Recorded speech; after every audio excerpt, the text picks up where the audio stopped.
Okay, good morning. Welcome to the second day of the symposium. Good to see you all. I hope you had a good first day. Before I introduce the NPS Provost, Carrie just gave me a bit of information. One of our longtime, participants in the symposium, Mike McGrath, he has been to all 21 of our symposiums. So please give a welcome and a round of applause to Mike McGrath. And there he is, right there, Mike. And so I'd like to welcome now the Provost of the Naval Postgraduate School, Dr. Scott Gardner, for some opening remarks.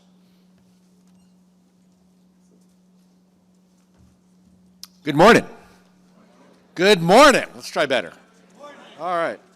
So that's terrific. Congratulations, 21. Carrie mentioned she has also organized all 21. So let's give a shout out to her as well. All right. Super exciting to be here as well as online with you all.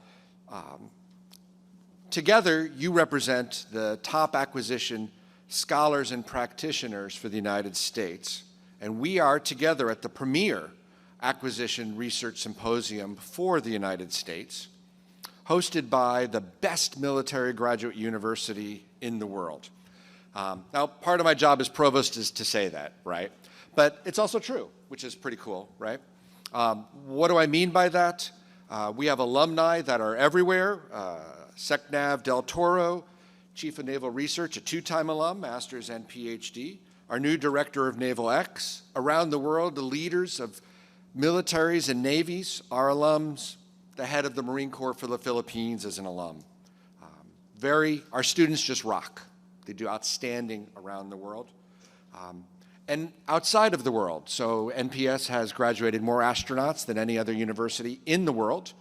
And for the Artemis program coming up, of the 3 US astronauts, 2 are NPS alums, including the head of the mission. In terms of rankings, all of our programs are highly ranked, including a program related to our acquisition program that's ranked by US News and World Report as #1 in the nation. Harvard is #4. So it's a real category, not a made-up category, and Harvard, keep trying. Hoo-yah. All right, so what are we doing here today? Our challenge isn't just to change the way that we buy, contract, or develop. It's more than that, right? That's important, but it's insufficient. Our challenge is to innovate radically and execute exquisitely a system that helps our country to fundamentally improve its warfighting and outstandingly support our warfighters. At the same time, we can't just reinvent the wheel and do something different every time, because that's the worst thing, particularly for acquisitions, right? We need confidence, a system, consistency, and change, all at the same time. That's the challenge. That's what makes this so hard. That's what makes you are doing so hard. The research that you are doing as scholars and the lessons learned that you are sharing as practitioners from your experiences helps to determine how we can change the logic of acquisition to improve speed and scale and generate acquisition disruption. And I get that phrase from, I think, a really nice brief conversation that influenced my attitudes on acquisition. It's from 2023, a Haas committee hearing on the future of war. It's between Representative Khanna and Christian Brose, the former SASC staff director and current head of strategy at Anduril. And the representative says, what can we do to get the budgets to adopt innovation faster?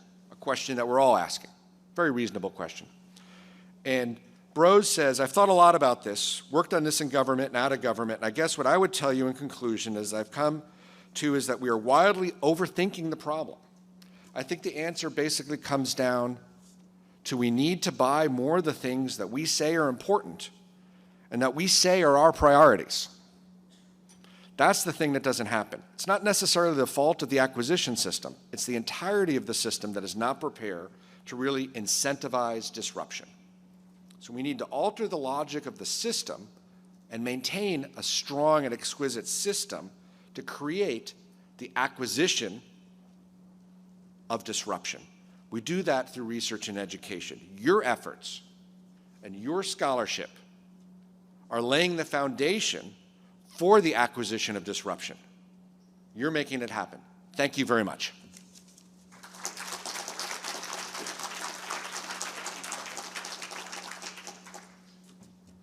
So I'd like to invite our distinguished panel members for the plenary session up to the stage, please.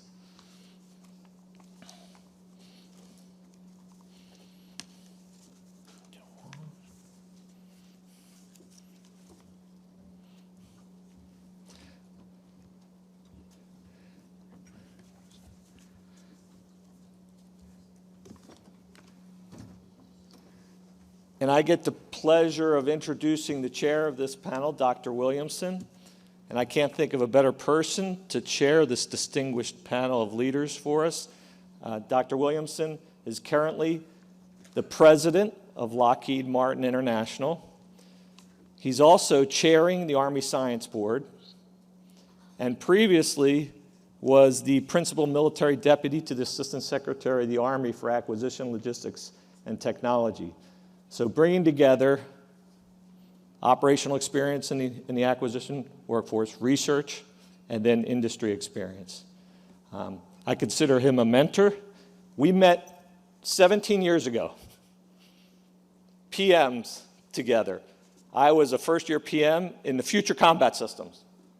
So we all know that program, or the Army Future Combat System. #1 program in the Army, biggest program the Army ever undertook. And it was canceled, right? So you might ask, what happened to the PMs? Well, over the next decade, I managed to get promoted once, and my mentor, who was also a PM in FCS, managed to get promoted 3 times. and so that's what kind of leader Dr. Williamson is. Now, he also gave me a recommendation when I decided to get out of the Army, and he gave me a recommendation to come here and teach, which I, obviously am enjoying now. But I did some research. So how was Dr. Williamson so successful? And I, rising to the ranks of senior Army leadership. And so I did a root cause analysis. I had students do their capstone research on the root cause analysis, and we came to one singular thing. Besides that, he's an NPS graduate. Master of Science in Management in Acquisition Sciences from NPS, and that was the one single root cause, I think, of the differences here. And we'll read, this was now 27 years ago, we'll read an H-16 graduate of our program, and the master's thesis was Analysis of Decision-Making in the Acquisition of Technology. And so how appropriate it is now to bring up Dr. Williamson to chair this panel. Welcome.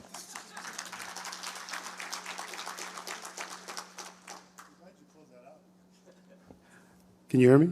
All right. Good morning. And Robert, thank you for the introduction. So I don't have anything else to say for my introduction then. I am really excited to be here. One, and I don't know if he's in the room, but I had an opportunity yesterday to, as I was walking down the hall, to run into Dr. Lamb. Dr. Lamb was my first-year contracts professor, and I learned so much, not only being introduced into the acquisition world, but also because he extended himself in terms of a reach back over the next 15, 20 years in the military, having the opportunity to reach back to NPS on, as Robert indicated, some of the most difficult programs, to include things like Future Combat Systems, Joint Tactical Radios, my time in Afghanistan as a DCG. There is so much that this school has offered, and I would say, unfortunately, doesn't take credit for, but it's just a thrill for me to be back here today, so thank you. So let's get on with what we're here to do this morning. First, I want to introduce this amazing panel. Online, I hope you can see her. Online is Major General Alice Treviño. She is the Deputy Assistant Secretary for Contracting at the Office of the Assistant Secretary of the Air Force for Acquisition, Logistics, and Technology.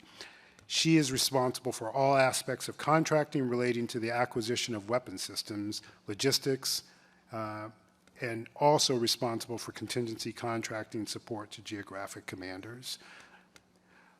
To my left is Mr. Chris Manning. He is the Deputy Assistant Secretary of the Army for Research and Technology.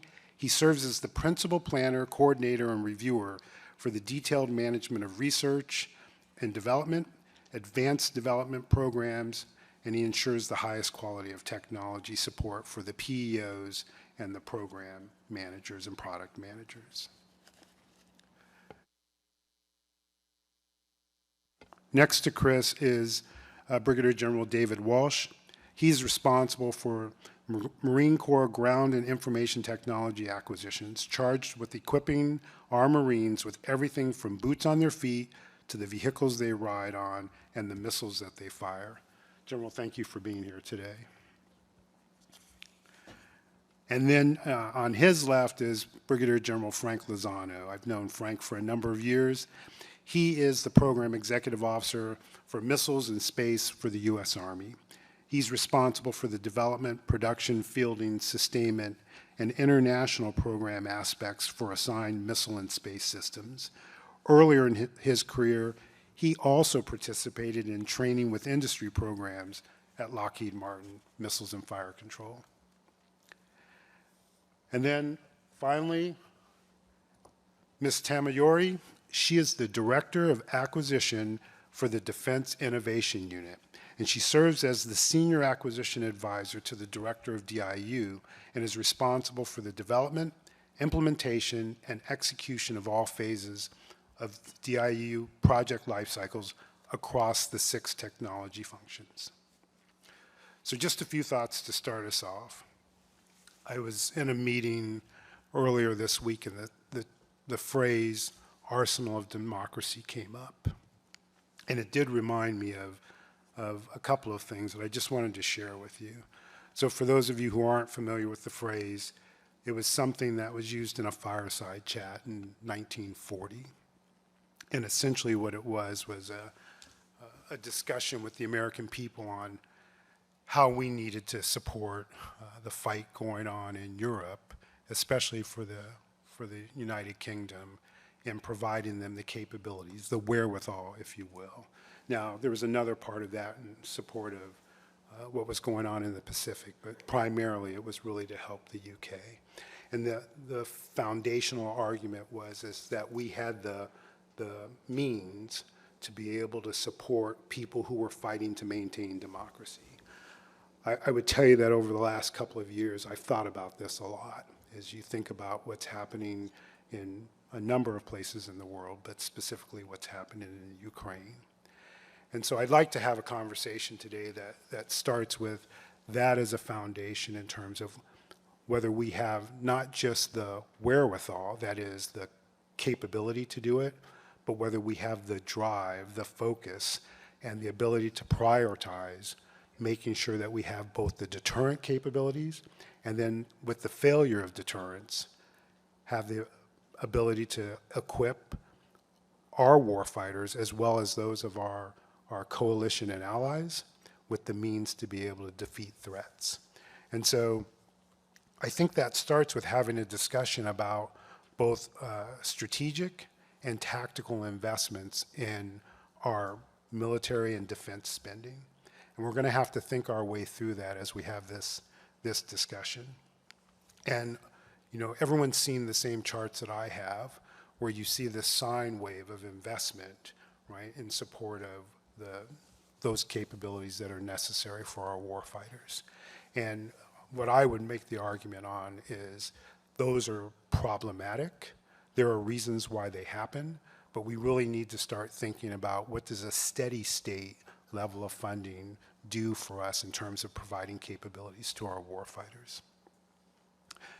And because we're now talking about not just how the folks in the DoD and Congress think about this, but you also have to think about those things that motivate industry.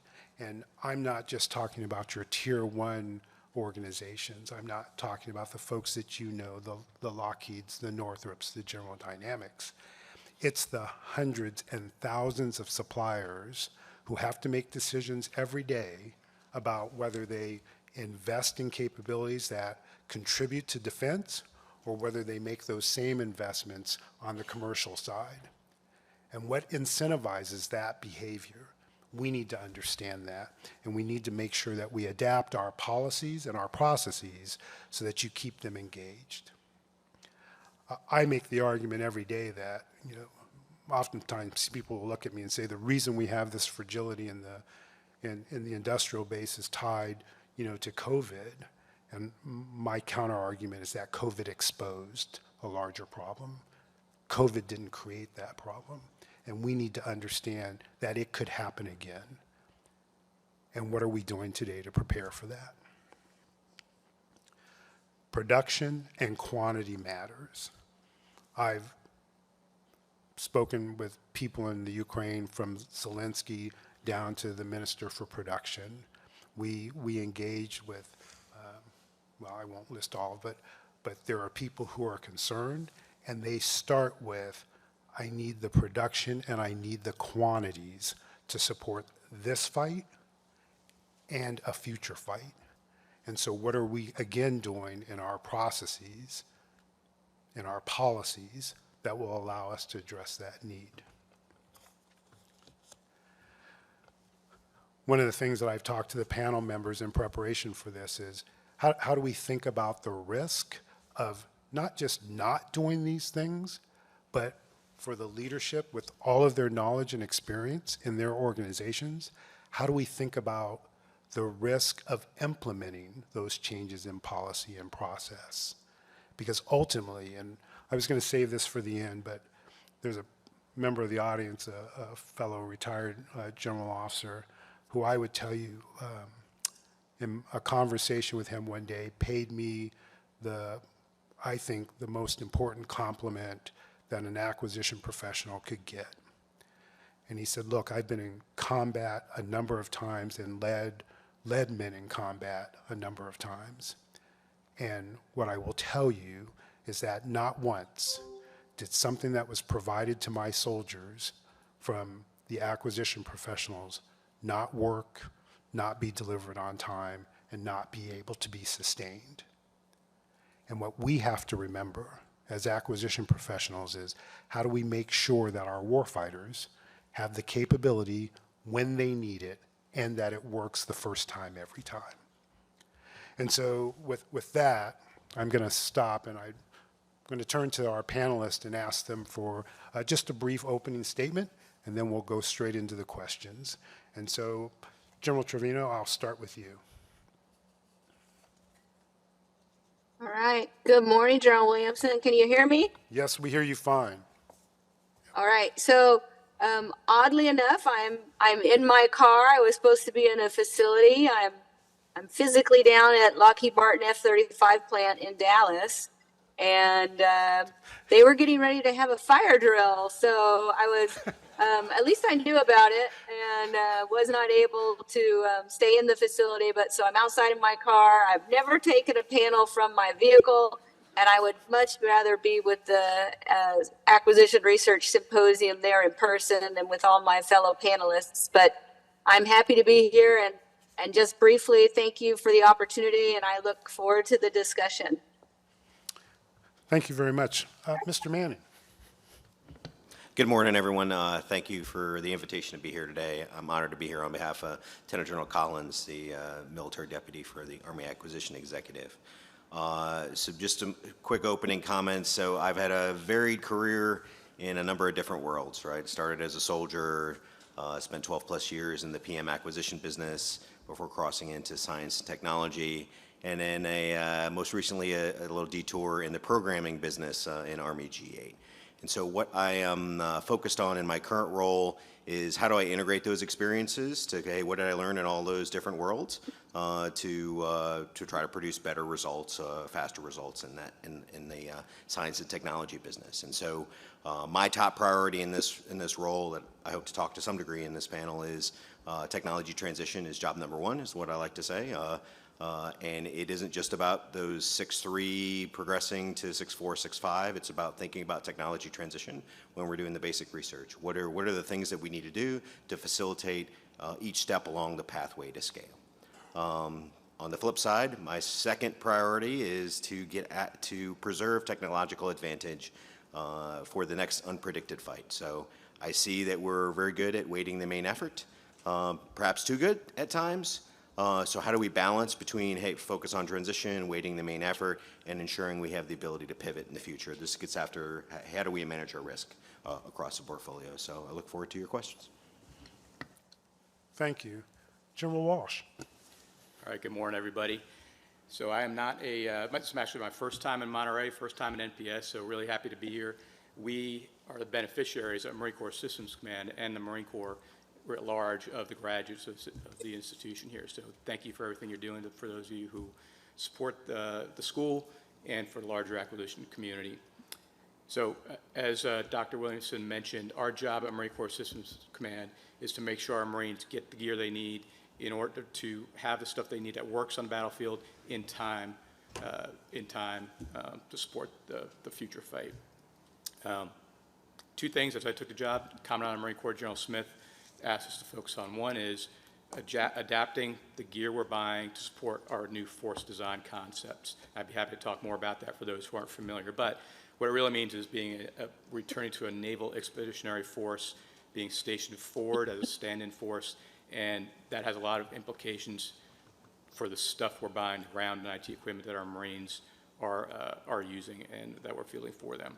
The other one that really drives the changes in the organization is to pick up the pace of delivery of those capabilities. And what that's forced us to do is to adapt organizationally, take a more risk management, risk aversion culture, and that's really been what we've been driving towards over the last couple of years in my time in command.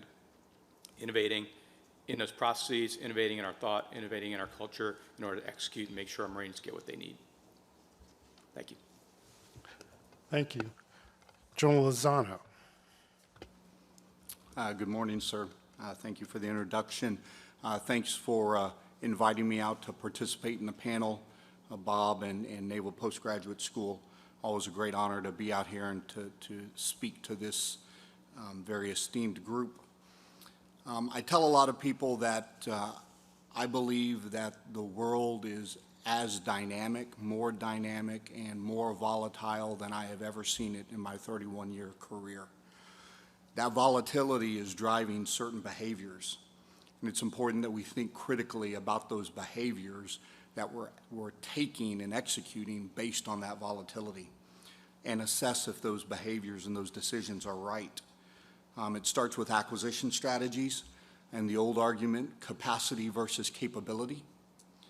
It goes into program plans and pre-planned product improvement activities, ECPs, obsolescence mitigation.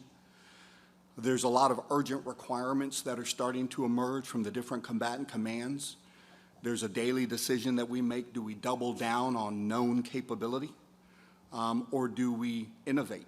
And do we innovate through technology, or do we innovate through process? There's industrial-based challenges. Across my portfolio, we are funding and ramping up production capacity. But you can't just build more. You have to build more with a high level of quality, and processes have to be within statistical process control. When those things don't align, you see low yields, and you deal with a lot of failure review boards.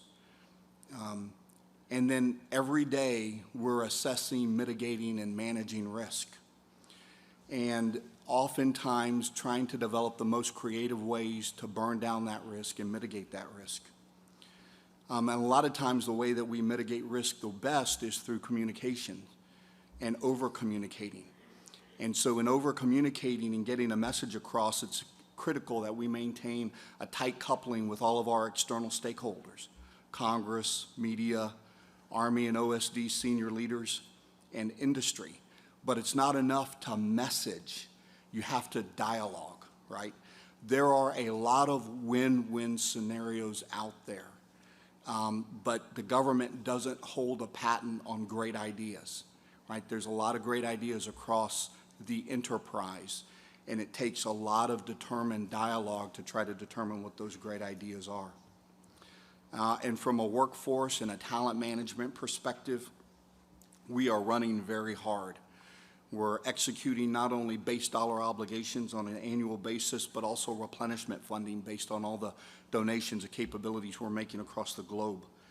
My PEO is globally deployed, and we're executing modernization, critical Army modernization efforts across 3 CFTs, air and missile defense, long-range precision fires, and the FVL CFT. And then we're balancing all of that with urgent requirements. So there is a lot going on. There is a lot that we have to consider, and there is a way that we can do it properly. I always kind of hearken back to a statement that was beat into my brain during Army War College. We don't have to get strategy exactly right, but we have to be more right than we are wrong. And that's not an easy challenge to manage, but it's what we get paid to do. So look forward to the questions and dialogue. Thank you. Thank you. And finally, Ms. Tamayori.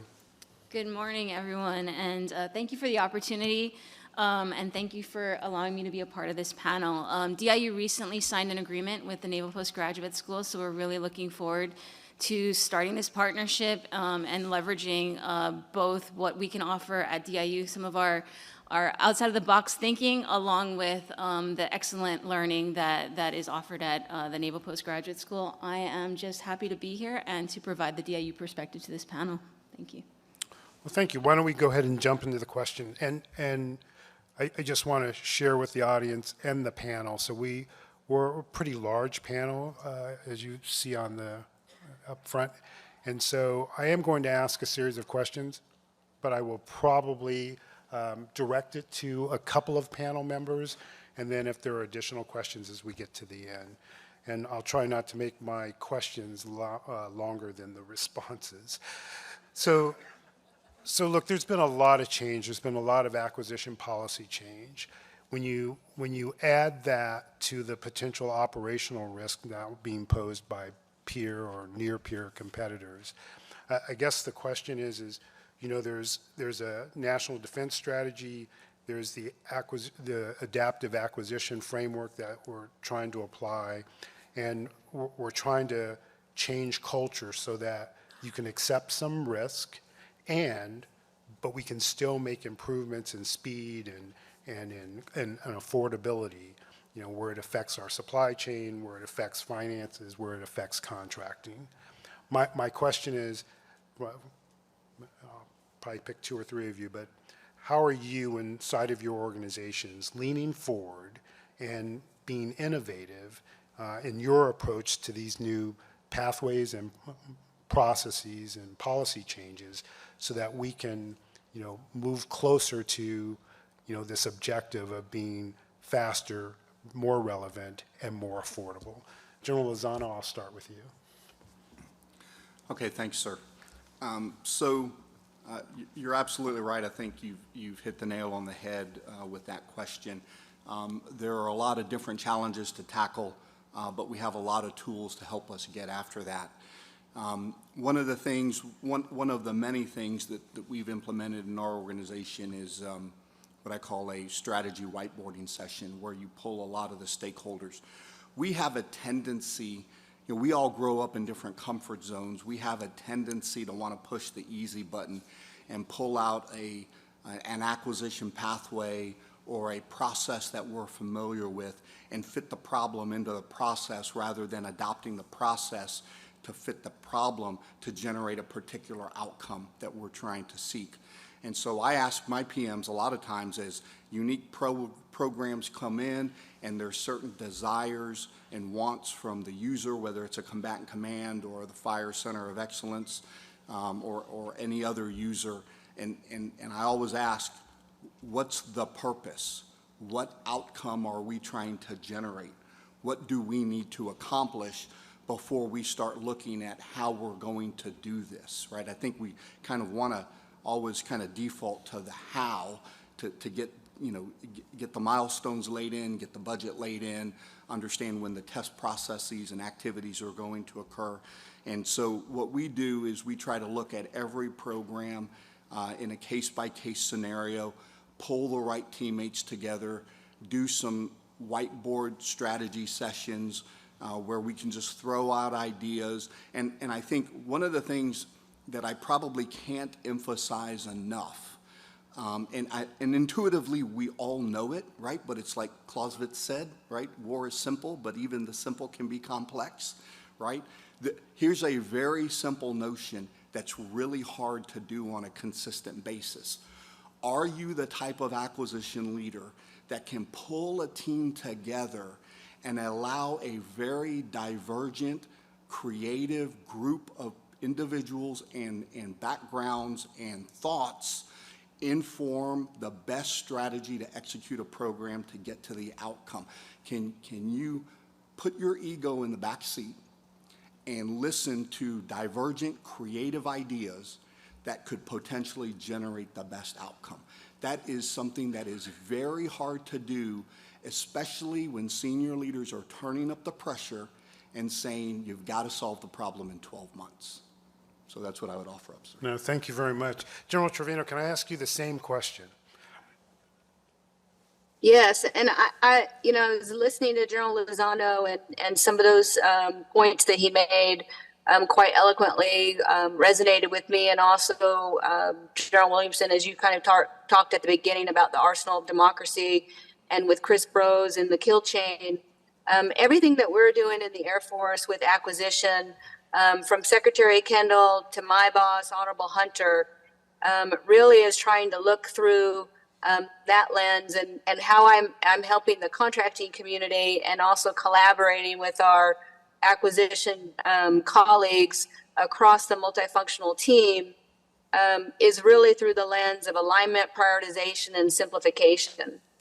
And the Secretary has asked us, and this applies across the entire Department of Defense and with our industry colleagues as well, is how are we going after our adversaries in the arena of great power competition, but the whole point is to make sure that we can deter and prevent great power conflict.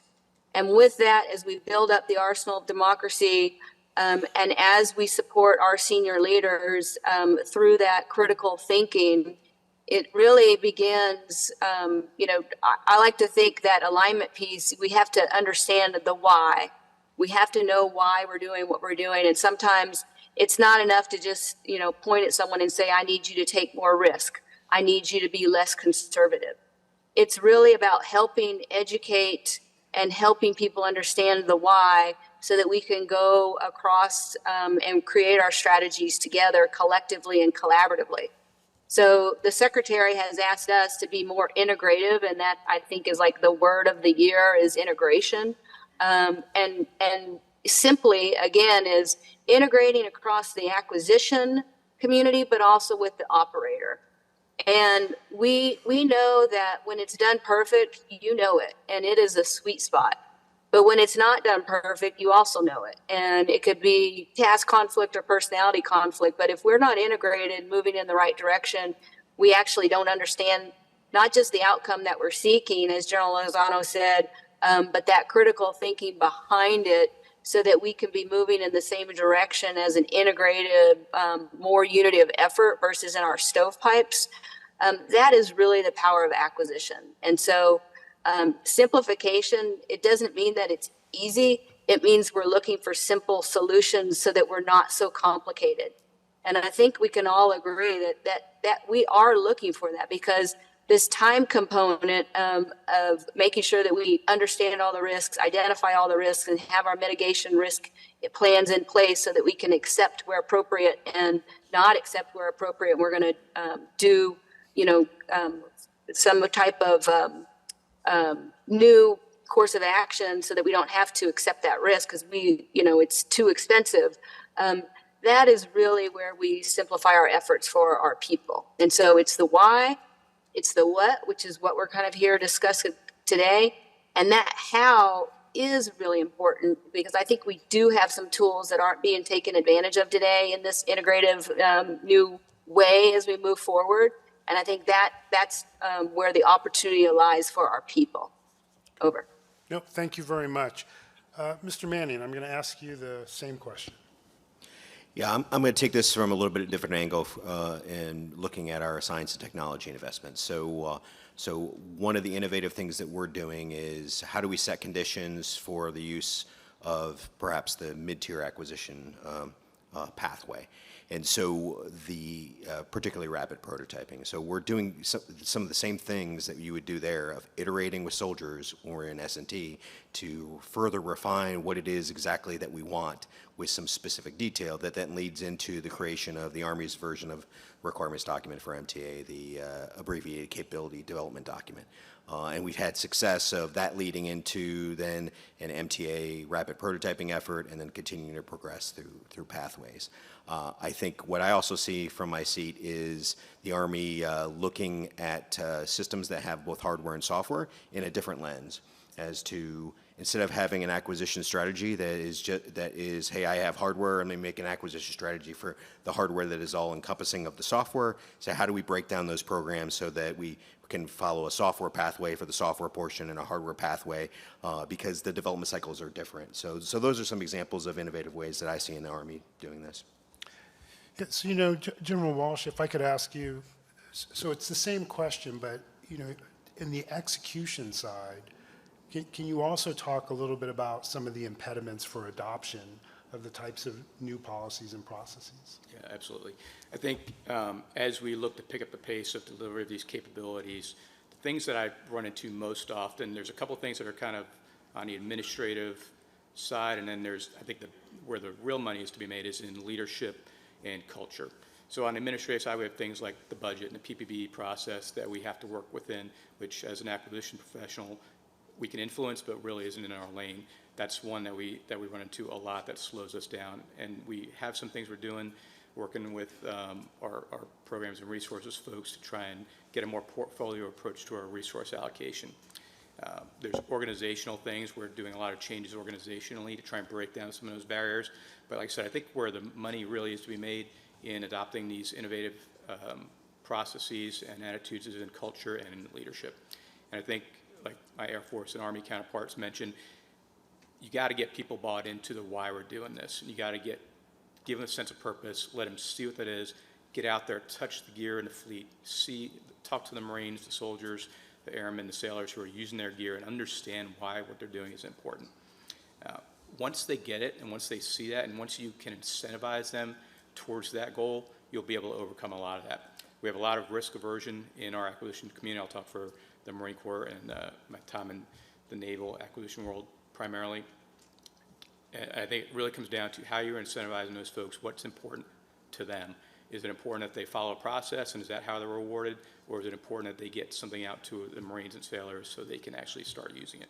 So that's where we've been focusing our effort is in changing that culture and incentivizing them to be innovative and creative, adopt those new approaches, and then giving them the opportunity to see the rewards of their labors and go out there and touch that equipment and talk to those Marines. Thank you very much.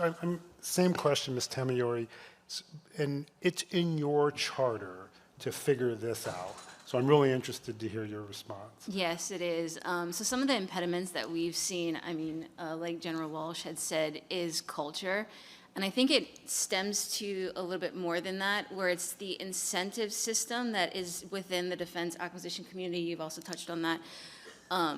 Right now, the way that we have all been taught to be risk averse, right? And rightly so, because we have to be good stewards of the taxpayer dollar. We have to deliver. So there's some things that we just have to do. But I think there needs to be a better balance and to help incentivize a little bit more critical thinking, a little bit more of calculated risk taking, because right now, honestly, the consequence of doing something, of trying something new and it not working is so much greater than any potential reward of trying something new and getting it right. And so we need to really start thinking about that and thinking about how we can change the broader incentive structure to help incentivize folks to want to take that chance, because ultimately we need to. We need to do things faster. We need to do things quicker. And there's better ways to do things. There's a lot of tools available out there. We just have to get folks confident in executing all of the tools that they have available to them. No, thank you. And I want to move to the next question, but Mr. Manning, I do want to come back to you because, you know, Ms. Tamayori talked about, you know, within her own charter, you've got to overcome some obstacles and you have to think about how do you change the culture. You are representing for DOD that research and technology, that early innovation look. Any additional thoughts? Yeah, when I think about impediments, I think about we have these multiple processes that all have to be synchronized. The culture is a piece. I kind of go to, hey, oftentimes we want to hack the system. If we know the system really well, we can kind of hack it from within. And then when we hack the system, let's change the system so that we actually implement that. So those are the things I think about regarding impediments as to, I think Dr. LaPlante, we used to call it Big A acquisition. I think Dr. LaPlante likes to call it the three legs of the stool, so to speak, as to the acquisition process, the JSIDS requirements process, the PPBE process. And when all three of those in sync, we're in the right place regarding moving things along. And so if you change one part of those processes regarding, hey, we're going to be more adaptive and agile in acquisition, how are we doing the same thing in the other two circles to make sure that those things stay aligned? What I see is a lot of people hacking the system from within and those other processes, so in order to make them be able to stay synchronized with acquisition. Thank you. I want to shift a little because General Lozano talked a little bit about statistical process control. So I'm going to use that as my segue to talk about increased production, right? And so we have this new national defense and industrial strategy. We're all faced with how do we produce more faster. I'd be really interested, starting with General Lozano, any thoughts you have on optimizing our production output? How do we change that dynamic? How do we add to those capabilities? Yes, sir. So, you know, I had the opportunity to speak with some of the Army acquisition officers yesterday.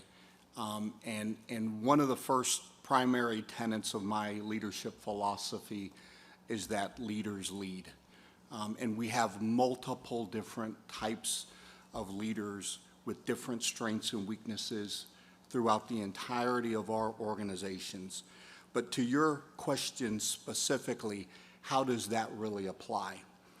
So when I was in 06 PM, we had just kicked off the LTAMS rapid prototyping effort, which is the lower tier air and missile defense sensor. It's a radar replacement for the legacy Patriot radar. And when we were starting that process, I got a new APM into the office. And when I sat down with that APM to do his initial counseling, I told him, I've got you for 1 year. Here is my expectation, that you become a prototype manufacturing expert. We had just awarded an OTA to Raytheon up in Andover. We knew that they would be building and prototyping the radar very quickly. They were going to be leveraging some known mature technologies, but also some recently adapted and matured technology from the Aegis SPY-6 program. And so I told this APM, I said, my expectation is that you live up in Andover. I was kind of overplaying my hand. Obviously, he would take multiple TDY trips up there, and his family was down in Huntsville. But the intent was, I need you on the prototype manufacturing line. I need you reading work instructions. I need you to understand Raytheon's recruitment of skilled labor. I need you to understand their training program. I need you to understand their plans for automation of processes on the production and manufacturing line. I need you to understand when they're going to run Kaizen events. I want you to get into a cell on the production manufacturing line, pick up the work instructions, and see if you, an untrained individual, can execute the process and take apart, add components to it, and pass it to the next inspection point. I need you to become an expert in prototype manufacturing and see where there are areas where we can drive quality into the process to ensure that we have high first pass yields. So, sir, what I would say is that it starts off with leadership, and it starts off with involvement, and it starts off with an understanding of every inch stone of the process, because I deal with, almost on a weekly basis, a process failure on a manufacturing line. I've looked at a set of work instructions that have been photocopied so much illegible, 100% illegible. And when a replacement worker isn't trained because the company doesn't have a good training program, but they had to move a current employee to a higher priority program, and the inbound employee into that position received 15 minutes of OJT, and he's expected to now learn off of that process, off of that work instruction, but it's illegible. It's a recipe for failure, sir. I need to check with you afterwards to make sure that's not me, but. General Walsh, comment. could I ask you the same question? Absolutely, sir. Yeah, so the government, especially, the Marine Corps, we don't provide stuff to our Marines. It's industry that does it with us, right? So we have to, the same culture change and leadership challenge we have on the government side, we see in industry. So we have to ask industry to come along with us and be innovative and, think with, incentivize them to think with the warfighter in mind, recognizing that they're for-profit companies and they have all those challenges. What we can do on the Marine Corps side and the government side is help them understand where we're headed, help them understand what our future capabilities look like, and then provide some stability in the funding through our acquisition strategies, through our funding strategy, through our contracting strategies, so that they're incentivized to invest in that capacity and in those future capabilities. I think there's nothing we can do to disincentivize industry more from their investing than to start down a path, stop, turn, go a different direction, and continue to do that. They don't have any stability. They're not going to make those big investments that we need to increase capacity in plant and equipment, or facilities, or workforce if we keep changing our minds. So that's one thing we can do better on the government side. The other thing we're doing with the Marine Corps is trying to diversify our defense industrial base, move away from some of the bigger players, see what else is out there, look at the opportunities in multi-use or dual-use technologies that we can adapt and bring into the Marine Corps.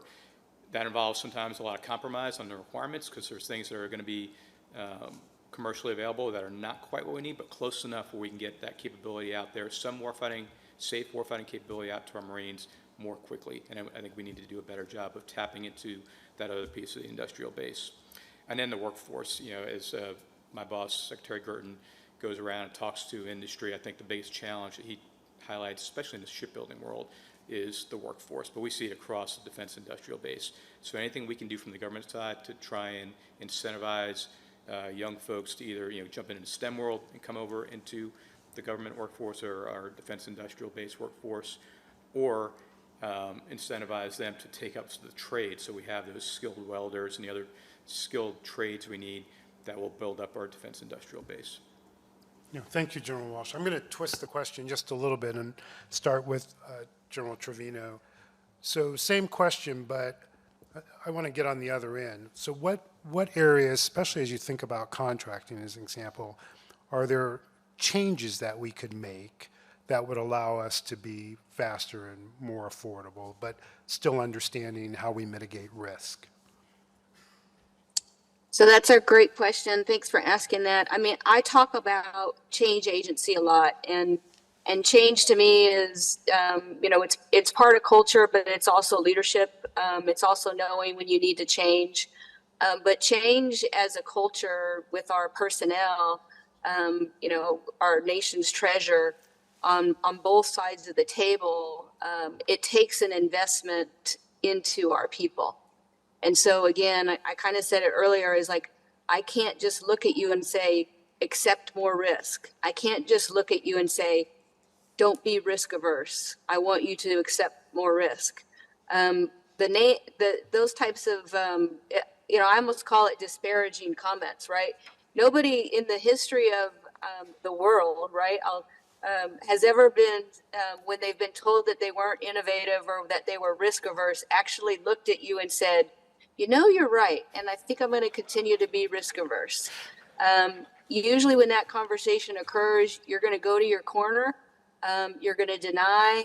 I think one of my colleagues earlier said, it's about ego. Can you leave your ego outside? But so I really try to flip the script and change from a different point of view. I try to help people understand that change is, we all go through change the same way. Ironically, it's the Kubler grief cycle, right? When a change happens, it's shock. Then you are immobilized. You usually go to denial. You go to anger. You bargain your way to try to get out of it. You'll slip back and forth. If you realize you can't get out of the change, whatever it is, an acquisition, there is a depression stage. But then you get to this testing and acceptance stage, and testing and experimentation. And once you experiment and you test and you realize I can live with this change, then you get to acceptance. And really, frankly, then it's time to get ready for the next change. So I like to talk about change agency a lot so that people understand that we're going through this cycle. The goal is to get you through to acceptance as fast as possible, but helping you understand the why we're doing the change in the first place. And when I'm thinking about contracting change, it really is, how are we helping our people through that change so that they do not get stuck in denial or anger or depression, but we help educate them.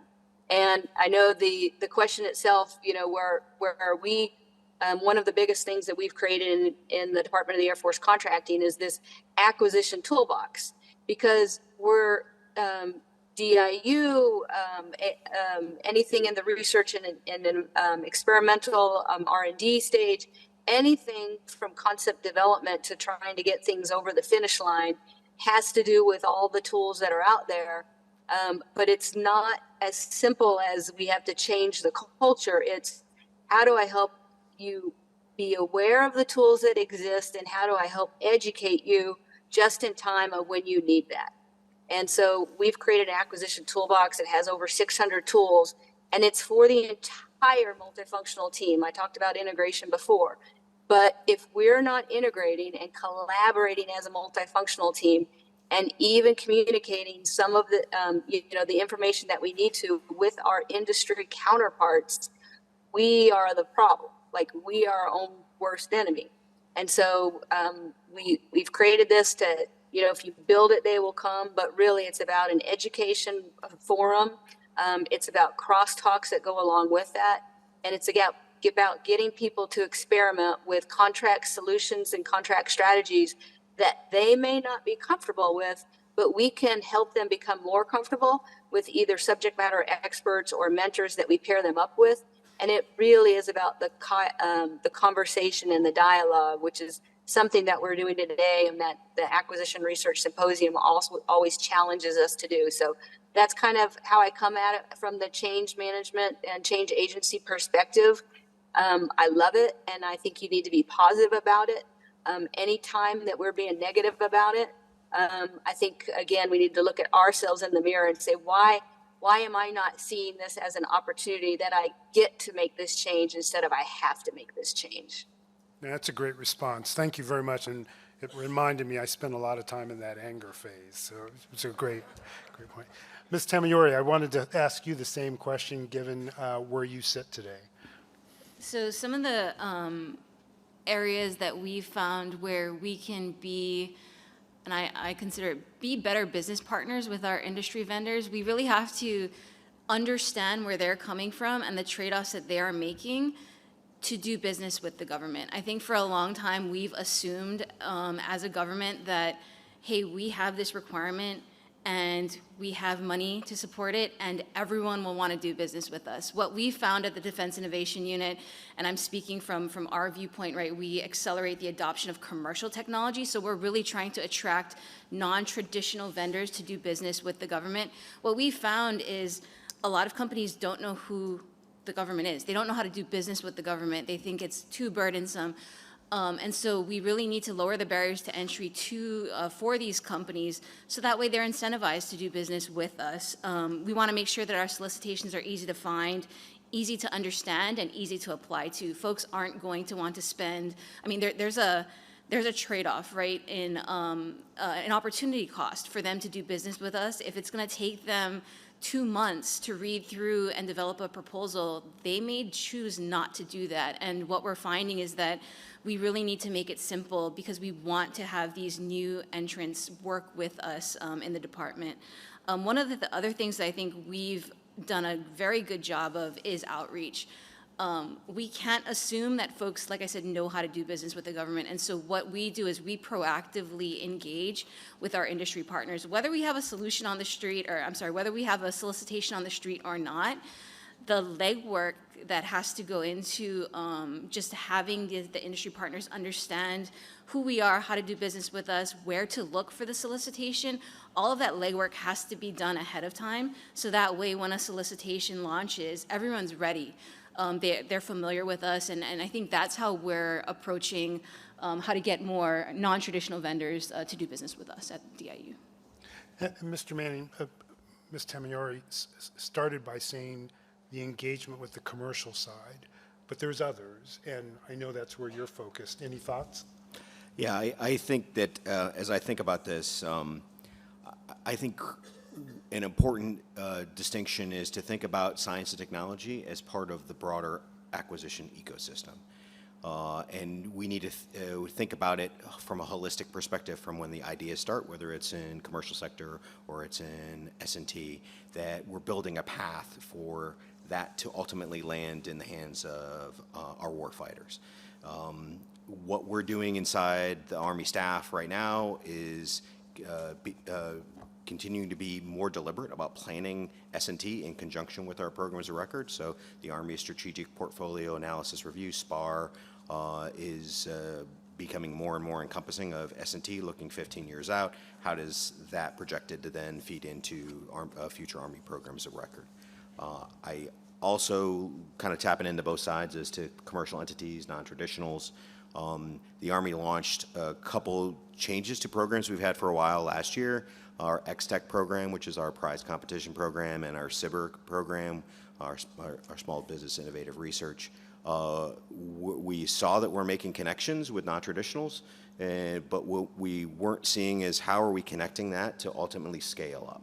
And so the two particular programs that we launched with the Undersecretary of the Army's support was X-Tech Prime program, which is a prize competition for small businesses to compete. You have to be connected as the partner, as an integrator that's got a proven track record on a pathway to scale.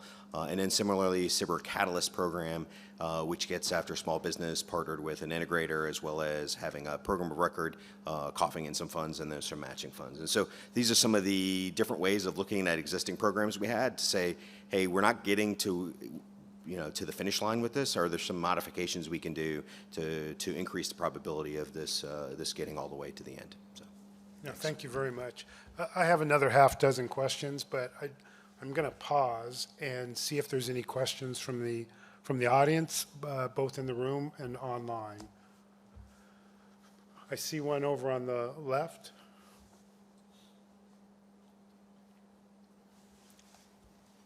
He's right back here on the third row. yeah, it's the guy with the great haircut.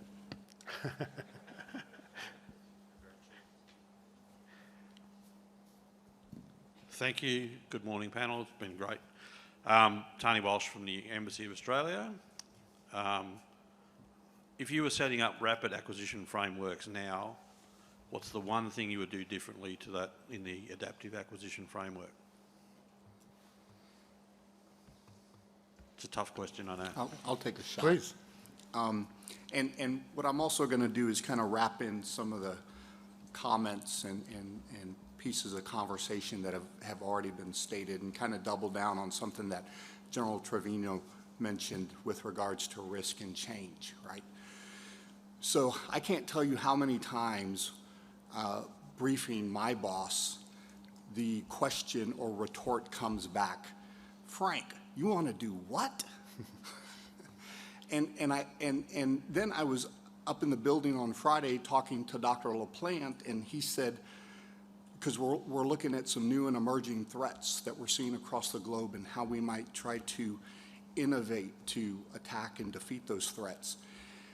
And he asked a slightly different question, kind of in the same vein. Well, if you were going to do that, how would you do it, right?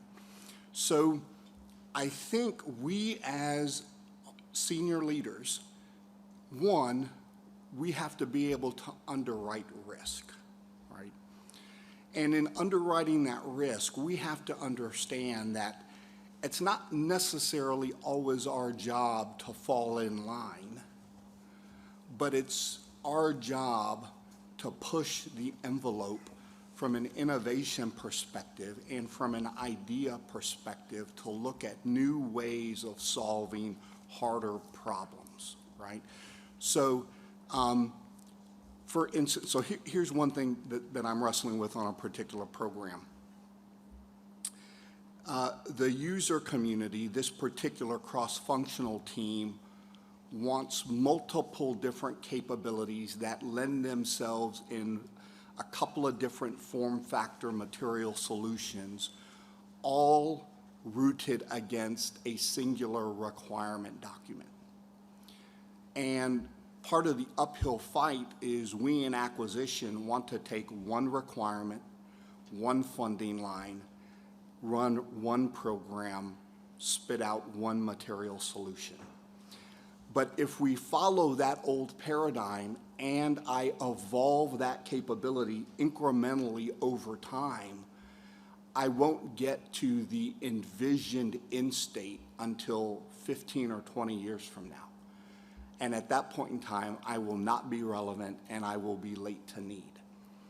So how do I create a mechanism that's legal, ethical, and moral, and allows me to perform multiple type of investment activities and technological maturation efforts all simultaneously,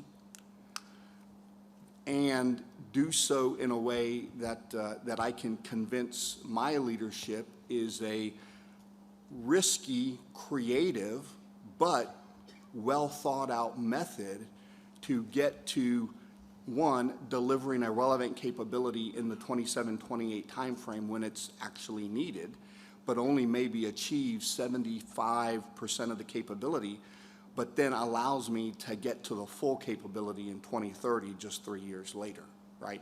So I think if there were a change that I would want to implement is the ability to run multiple different types of programmatic efforts all simultaneously against a single requirement document when I know the state of technology doesn't allow me to do it in one program immediately right away. Thank you. We have a question from online. It's, how do you think about measuring the health and breadth of your industrial base? And has your thinking changed on that in recent years? Anyone on the panel? General Walsh. Yeah, I'll start off. I think it really comes down to, again, results and where is the fleet, where are our Marines seeing those gaps in capabilities, whether it's in a new technology that hasn't been delivered or it's a lack of capacity. So as we assessed it, the industrial base, that's what I'm looking for, is what's the feedback from the fleet, from the users that see themselves using that equipment in the next couple of years. Is it something they're aware of that either another service or one of our collaborative partners out there or an industry or international partners is using and they see it and they want some of that? Can I get to the industry partner to be able to deliver that to them? Or, like I said, capacity, particularly in the munitions world right now, where they're seeing a gap in capacity. So those are kind of the two lenses I look at our industrial base through. Thank you. I've got a And few more. I'll add, Oh, please, go ahead. I was going to add a little bit to that because not necessarily a metric, but I think sometimes when we're talking about small businesses, medium-sized businesses, large businesses, and we're talking about non-traditional businesses, there's a heuristic in our mind that thinks that this is a pie that everybody has to have a slice on, and my not a metric, but just I envision is how do we grow a bigger pie?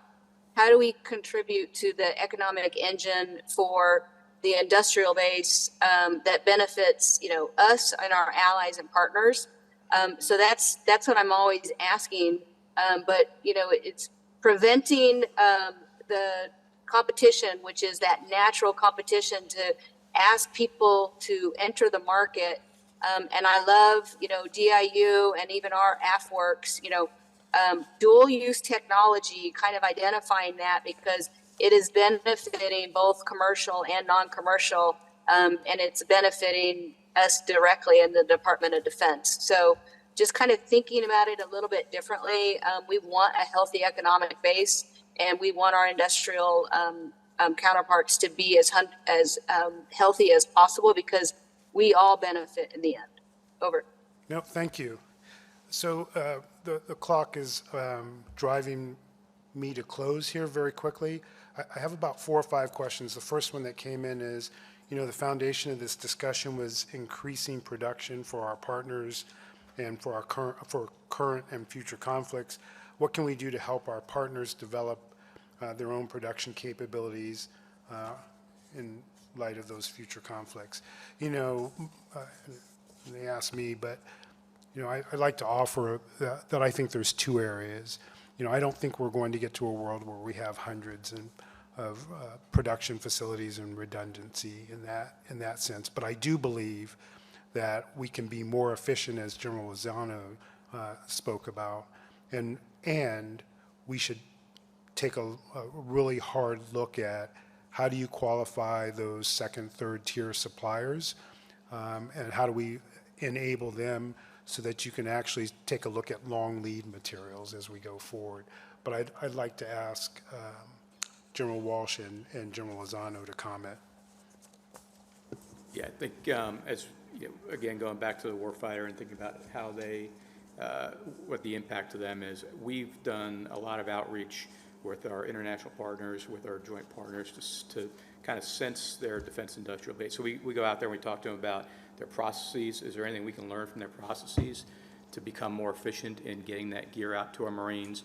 Is there anything we can do where we see technology we want to leverage, and then their industrial base, and taking full advantage of everything that they do to reduce supply chain risk for our Marines and our sailors. So that's kind of the approach we've taken. Our partners, a lot of the challenges we see with our international partners comes down to access to data, access to the information they need to participate in our defense industrial base. And it's, I think, a challenge we need to take a hard look at is how we give them more access to that information. Thank you. General Lozano, 30 seconds. Yes, sir. So from the first perspective, from an international capacity perspective, doing a lot of work with Poland and Australia and potentially having them source end item components for various parts of the world, that we've had to ask the hard question, are we really going to ramp up the industrial base from a capacity perspective to provide on a global basis components and end items for all of the international partners that we have? And we don't think that we need to go there, but if we don't do that, then we have to set up processes and production capacities around the world.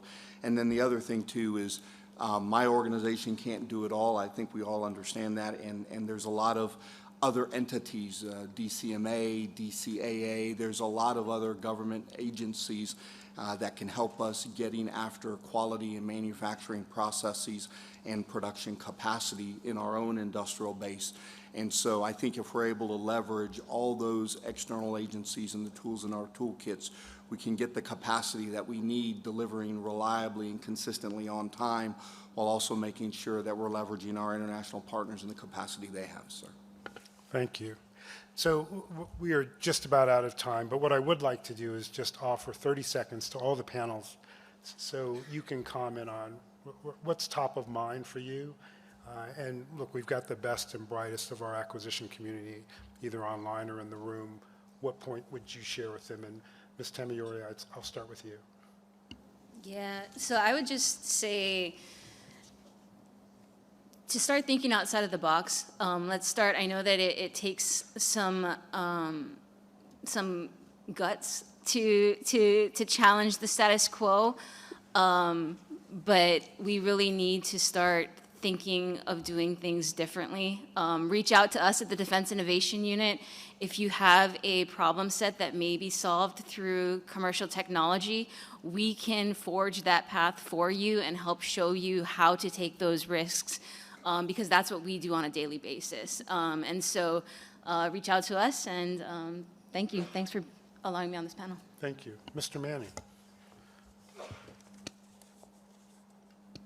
Yeah, that's a great discussion. So it's kind of top of my mind is oftentimes when we look at the systems and processes that we have, we see that change is needed and necessary, and we should absolutely pursue the change to those systems and processes. I would offer that inside those systems and processes, there is inherent flexibility, that if we think about things differently and we're creatively, we can create the change inside the system, and then because that's much faster than changing the complete system. So I'm not advocating for one or the other, but I'm kind of saying we need to do both.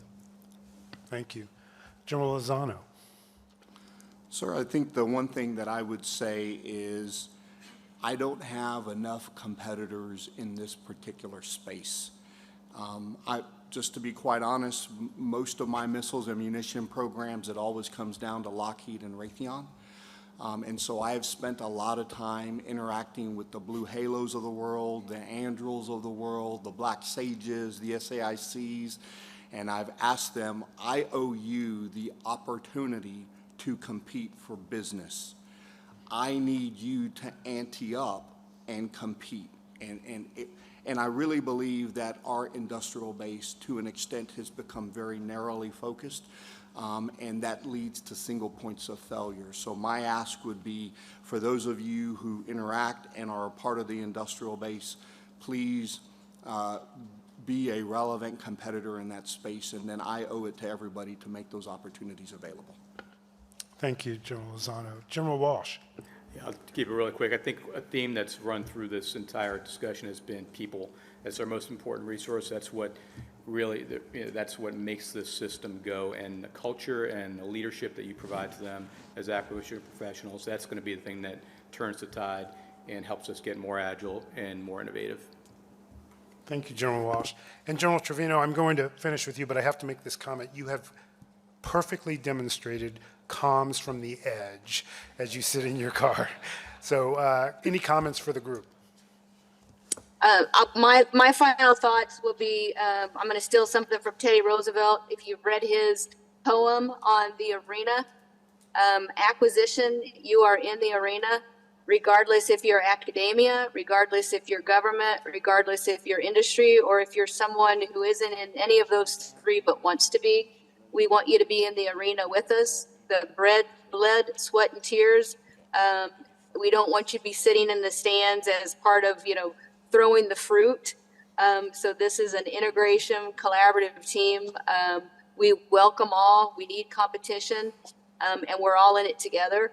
And so I think that's kind of the belief that I have.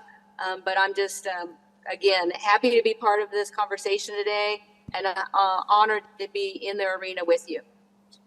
Thank you, General Treviño. So, look, I'm going to close, but let me just say this. So last year, my thesis was that acquisition is not broke, right? That is not to say that we can't look for efficiencies and look to optimize our processes. But at the end of the day, you, the people that are in this room, the people that we work with every day, deliver capabilities to our warfighters that make a difference. How can we do that more efficiently? How can we do that more affordably? How can we do that more timely? So thank you to the Naval Postgraduate School for allowing us to be here. Thank you to this great panel for the day, and That's all we have.